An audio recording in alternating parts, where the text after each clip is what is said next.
Barcelona ভরে দিচ্ছে Real মাদ্রিদের বাপ ডাকা বেতিসকে। নিজেরা ড্র করে হোগামারা খেতে খেতে তাদের প্রতিদ্বন্দ্বী বার্সেলোনাকে টেবিল টপ করে এখন তাকিয়ে আছে ছোট ছোট টিমের দিকে। তারা যেভাবে ছোট টিমের সাথে মারা খেয়েছে ভাবছে বার্সেলোনাও সেভাবে মারা খাবে। আরে ভাই, এটা বার্সেলোনা। Remember the name. গত সিজন লিগ চ্যাম্পিয়ন, চ্যাম্পিয়ন্স লিগে সেমিফাইনালিস্ট ও রিয়াল মাদ্রিদকে হালি হালি গোল ভরা দল। বেশি কথা কমু না। অ্যান্টনি গটের গোলের পর বার্সেলোনা খেপে গিয়েছে। One of the finest finisher Ferran তরেসের হ্যাট্রিক। ফেরান মনে হয় হানি নাট খায়। এত টেকনিক আর এনার্জি পায় কই থিকা হালায়। আর নতুন একটা প্লেয়ার রনির এক গোলে হাফ টাইমেই 4-1 লিড নিয়ে নিচ্ছে।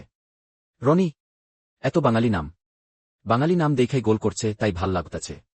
অন্যদিকে রিয়ালও নতুন প্লেয়ার নামায় আর বার্সাও নামায়। বার্সার প্লেয়ার গোল করে আর রিয়ালের প্লেয়ার মাঠে এসে হেগে দেয়। গঞ্জালো গার্সিয়া, এনরিক বাঙালি নাম হইলে ওরাও গোল করতে পারত। হি হি হি। সেকেন্ড হাফে দুধের শিশু লামিনকে একটা পেনাল্টি দিয়ে ওর কান্না থামানো হয়েছে।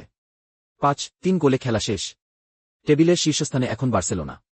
কাদো রিয়াল মাদ্রিদ, কাদো।